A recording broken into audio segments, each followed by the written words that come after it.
Hola, estamos en Punto Crítico, programa de televisión de la Unidad de Medios de Comunicación de la Universidad Nacional de Colombia, Unimedios, y yo soy Carlos Alberto Patiño Villa, profesor titular de la Universidad Nacional.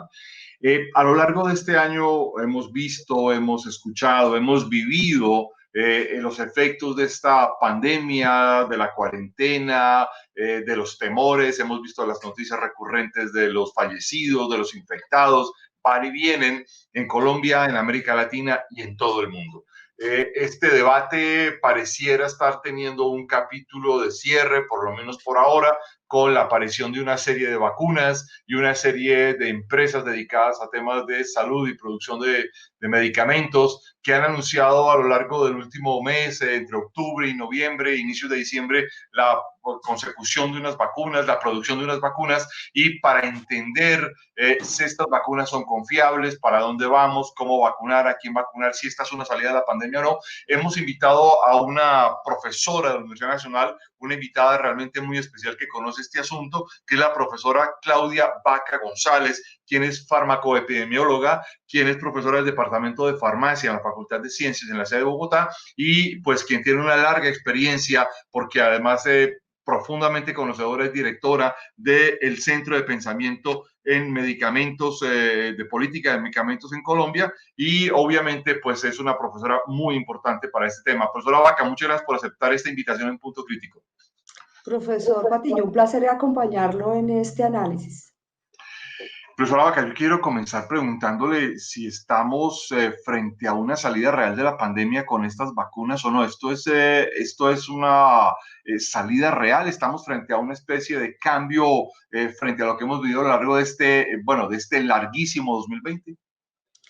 Pues el optimismo con el que recibimos la información de los primeros resultados de los ensayos a gran escala que se han hecho nos diría que sí, que vamos a tener una herramienta al lado de muchas otras que pudiera ayudarnos a gestionar la salida digamos, la retoma un poco de lo que llamaríamos la normalidad en las actividades cotidianas, tanto en términos de vacunación e inmunización, como en términos de algunos tratamientos que tendrían que jugar un papel entre la prevención del contagio y la reducción de complicaciones o muerte. Entonces, estamos con tratamientos farmacológicos y con vacunas que con nuevas tecnologías han generado una expectativa muy alta.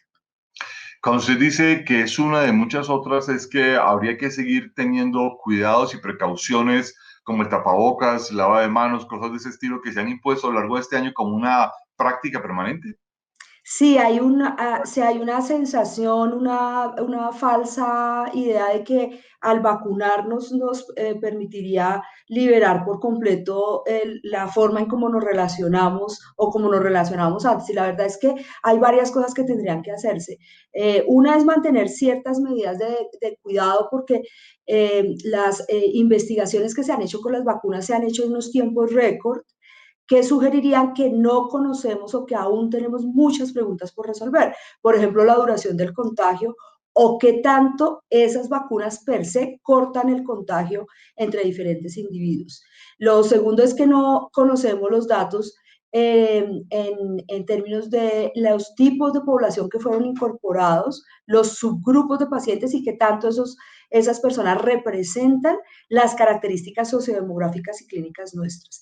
Y por último está el asunto que no es menor y es cómo garantizar que al hacer seguimiento a las vacunas recolectamos información de efectos colaterales, de daños que hubieran podido prevenirse dada una investigación de más largo plazo y que debido a la acelerada investigación que realizamos estuviéramos obviando. Entonces nos va a tocar hacer una vigilancia intensiva y eso significa también mantener unas medidas de protección.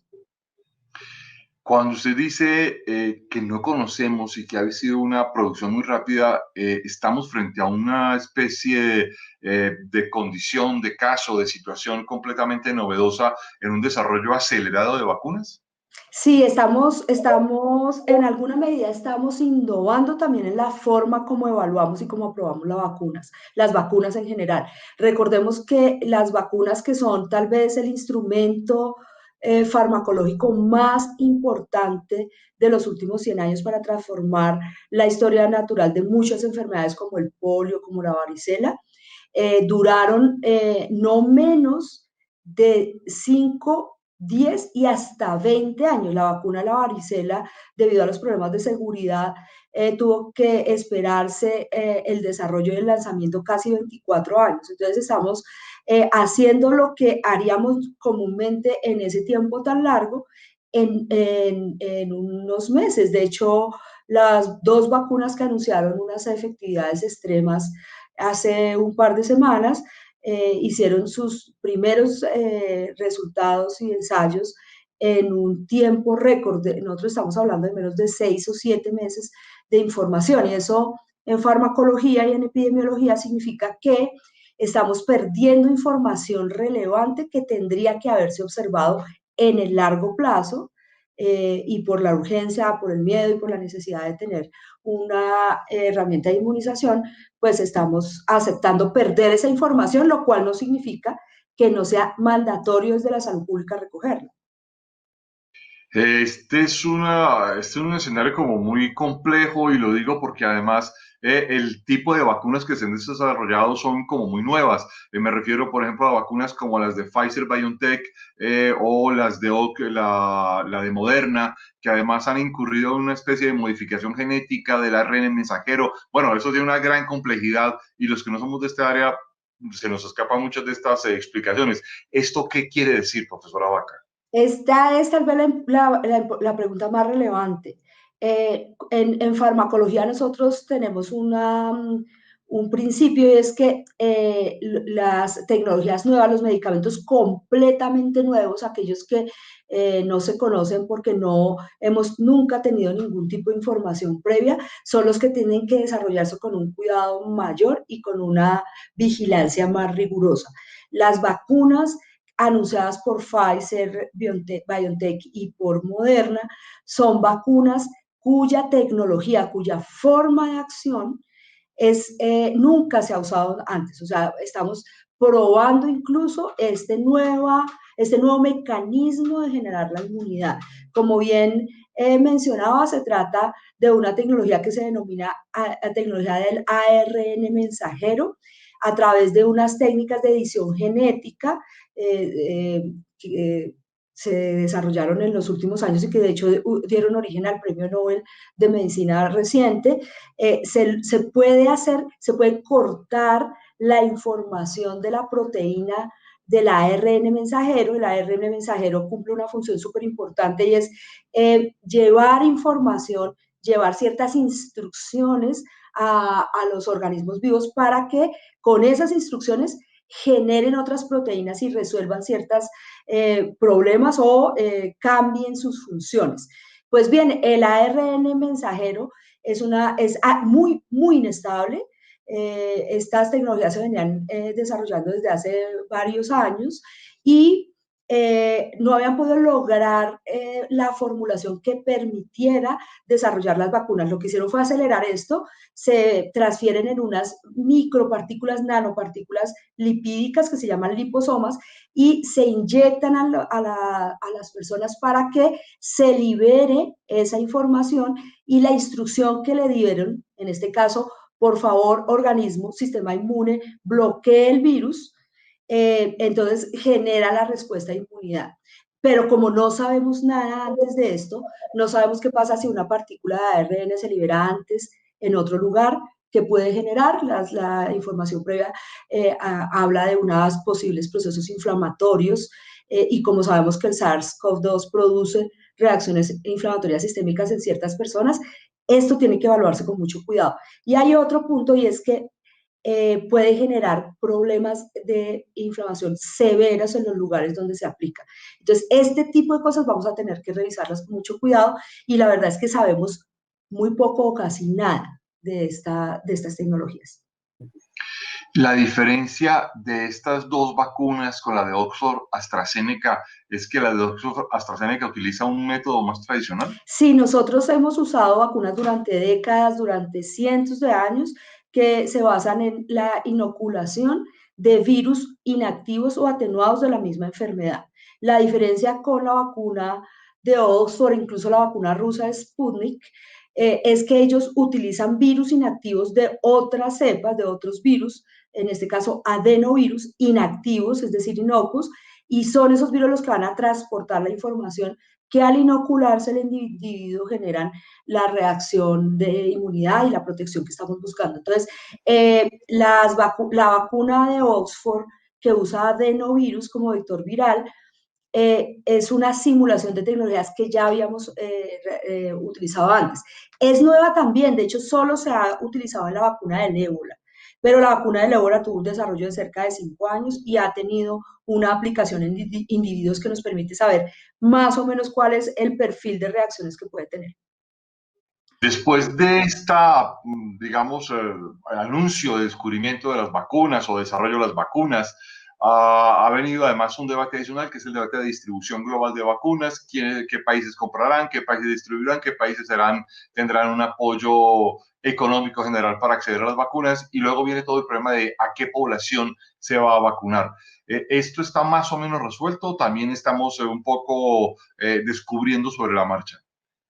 Estamos descubriendo sobre la marcha y estamos haciendo inversiones de alto riesgo. No solamente los gobiernos de los países ricos y las organizaciones filantrópicas como la Fundación Gates Foundation o Wellcome Trust, también nosotros como país hemos pagado por anticipado un número elevado de vacunas y posiblemente vamos a tener que comprar de manera bilateral a ciertos laboratorios, y en el caso particular de las vacunas basadas en ARN mensajero, es necesario hacer adaptaciones a los sistemas logísticos de almacenamiento y distribución, porque las temperaturas a las cuales se tiene que almacenar y distribuir son temperaturas de ultracongelación. ¿Esto qué quiere decir? Significa que toda la base logística que hemos utilizado para la inmunización, si llegamos a adquirir vacunas de esta naturaleza, no nos serviría y tendríamos que tener unos mecanismos adicionales para garantizar que se preserva la estabilidad de las vacunas de esta naturaleza. Las de adenovirus no requieren eso y pudiéramos usar esa infraestructura. Así que el tema de distribución no está fácilmente determinado. A nivel global, los países ricos incluso están haciendo esas adaptaciones en el caso de que lleguen a adquirir las vacunas ARN mensajero. No existen esas temperaturas de ultracongelamiento y tampoco está claro, y es parte del tema más complejo, y es cómo se va a lograr la distribución global a través de mecanismo aéreo o marítimo, que tendría que tener también esa adaptación, digamos, de condiciones de preservación. Entonces, estamos todavía con un trecho que recorrer, y falta después el tema también el tema del precio y de la priorización de la población que va a tener que ser inmunizada. En medio de este proceso de estar descubriendo sobre la marcha, que a mí en lo personal me parece muy emocionante, profesora Vaca, en Colombia, ¿cómo estamos definiendo este asunto de la vacunación? La verdad es que el Ministerio de Salud ha hecho un esfuerzo grande por garantizar que rápidamente está dentro de los jugadores que están en los espacios multilaterales de negociación y de colaboración para tener acceso a un portafolio de vacunas a través de la Organización Mundial de la Salud. En ese espacio multilateral que se llama COVAX, Colombia ha logrado por anticipado negociar unos 20 millones de vacunas, de dosis que alcanzarían por lo menos para 10 millones de personas. Y la priorización que se está sugiriendo es que primero se vacune al personal de salud y después se inicie un proceso escalonado de vacunación de los mayores de 65 años. En Colombia, esa población de la que estoy hablando, los trabajadores de la salud y los mayores de 65 años, serían alrededor de 5 millones de personas. Así que estas dosis serían para ese grupo de población, pero lo que no sabemos es a qué precios, en qué condiciones, cuándo llegarían, y sobre todo no sabemos con certeza a qué vacuna nos estamos refiriendo. No sabemos si es a ese portafolio que se está negociando en COVAX, que está metida la vacuna de Oxford y que tiene unos negocios de escalamiento de producción en América Latina. Esa sería una de las priorizadas, pero no sabemos si vamos a tener acceso a la de Pfizer o no. Y desde el punto de vista geopolítico, que usted en eso es experto, y creo que tal vez pudiera hacer un análisis posterior del asunto, Creo que es mucho más inteligente por los calendarios que tenemos, esperar a ver qué pasa en términos de las aprobaciones en Estados Unidos, en Inglaterra y el inicio de vacunación de esas poblaciones, mientras en enero o febrero, no es mucho tiempo tampoco, en enero o en febrero las vacunas chinas anuncian sus desarrollos, porque entraríamos a hablar de cerca de 10 vacunas en portafolio global que pudieran generar una reducción de precios fuerte y también tener más información clínica para tomar decisiones en menos incertidumbre, en medio de menos incertidumbre. Profesora Vaca, en ese contexto hay un papel importante de una institución en Colombia que es el INVIMA. ¿Qué papel, qué responsabilidad debería asumir el INVIMA en este contexto? El INVIMA va a tener que evaluar en autonomía aquellas vacunas que decidan someterse a aprobación en el país. En principio, creemos que va a ser la vacuna de AstraZeneca, la de la Universidad de Oxford, la vacuna de Pfizer con seguridad, la vacuna de Janssen, Johnson con seguridad va a pedir aprobación en Colombia porque estamos haciendo ensayo clínico con esa vacuna. Moderna ha manifestado que no le interesa el mercado latinoamericano, que se va a concentrar en el mercado eh, de Estados Unidos. Y posiblemente nos lleguen solicitudes de la vacuna de Sputnik y algunas de las vacunas chinas que están en el portafolio de la Organización Mundial de la Salud. Entonces, el INVIMA va a tener que evaluar, tiene que hacerlo en autonomía e independencia. Recordemos que las agencias sanitarias de Estados Unidos y Europa van a hacer aprobaciones de emergencia con datos parciales y con análisis interinos. Entonces Colombia va a tener que tomar esos análisis y mirar si los acepta o dice espero a más información y después va a tener que determinar cómo va a ser esa seguimiento intensivo a los eventos adversos que no esperamos con paciencia a evaluar en la fase clínica. Lastimosamente, el Congreso de la República aprobó una norma que exime a las farmacéuticas de cualquier responsabilidad derivada de eventos adversos por las vacunas que se están desarrollando. E incluso le quita al INVIMA la potestad de evaluar casos particulares cuando se presenten demandas de individuos por daños colaterales por la vacuna. Eso significa que la comunidad académica va a estar muy pendiente de la reglamentación de esa ley, porque de eso va a depender la confianza ciudadana en la vacunación, pero sobre todo entender cómo vamos a hacer los procesos de seguimiento intensivo de las vacunas sobre la población colombiana que se inmunice.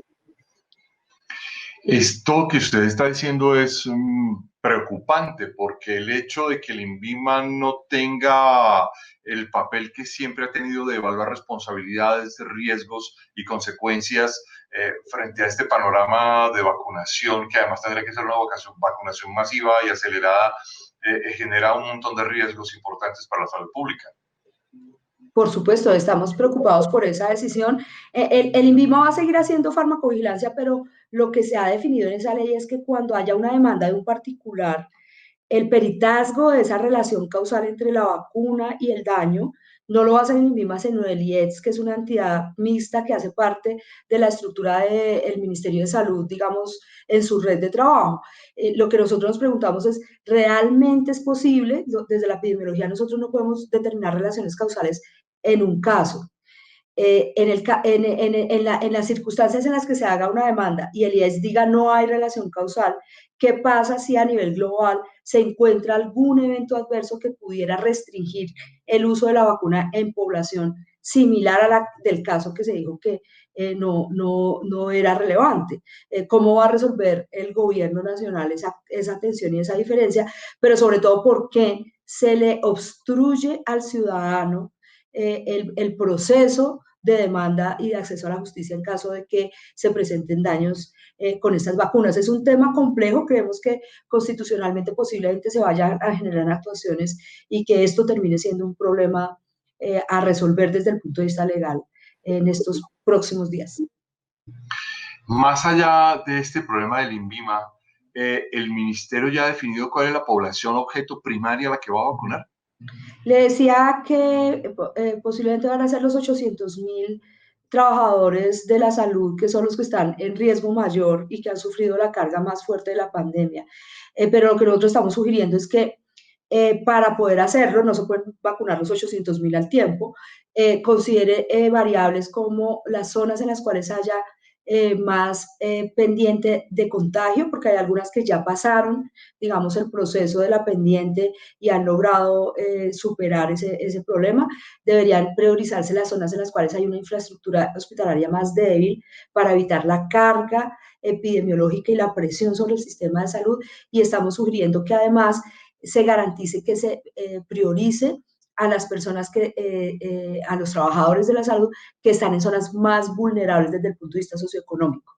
Y posteriormente para la segunda etapa, que serían los mayores de 65 años, hemos sugerido que se tengan en cuenta tres aspectos fundamentales: el derecho a la educación, el derecho al trabajo y la protección de la población más vulnerable. ¿Qué quiere decir esto? Que se prioriza a los mayores de 65 años con comorbilidades, maestros de las zonas en las cuales se puede pensar en reabrir escuelas, colegios públicos, sobre todo en las zonas donde haya más contagio y más pendiente de contagio. Y en el caso del derecho al trabajo queremos hacer un llamado especial al gobierno nacional para que se prioricen los trabajadores informales y los que hacen trabajos esenciales, porque son los que nunca han tenido la protección suficiente. Y recordemos que la población más pobre ha tenido una carga mayor, es casi 8 veces más la mortalidad de las personas de bajos estratos y de trabajos informales que de los trabajadores formales. Profesor Patiño, es un llamado casi que a la solidaridad en el sentido de que deberíamos ceder el puesto, quienes tenemos menos riesgo, a aquellos que tienen más riesgo. Es importantísimo ese llamado que usted hace, profesora Vaca. Ya nos quedan muy pocos segundos. Yo quiero hacerle esta última pregunta. Independiente de la vacuna que finalmente Colombia termine adquiriendo, si la Sputnik, la rusa, o la vacuna china, que se me acaba de olvidar el nombre, o si la de Pfizer, BioNTech, o Oxford, AstraZeneca, o la que alcance a llegar, ¿usted se pondría la vacuna? Pues yo me pongo aquella vacuna que haya mostrado mejor información a la agencia sanitaria, la que haya sido evaluada y haya incorporado personas con similares características socioeconómicas y clínicas a nuestra población, y sobre todo aquella vacuna que haya de los laboratorios o de los países que hayan generado menos presiones inaceptables sobre los gobiernos y hayan decidido liberar la información para garantizar la transferencia tecnológica de esa información, porque esos son bienes públicos, son bienes de la humanidad, no deberían estar cubiertos por estas restricciones. Así me vacunaría yo, de lo contrario, me tomaría el tiempo de esperar a que haya esa información suficiente.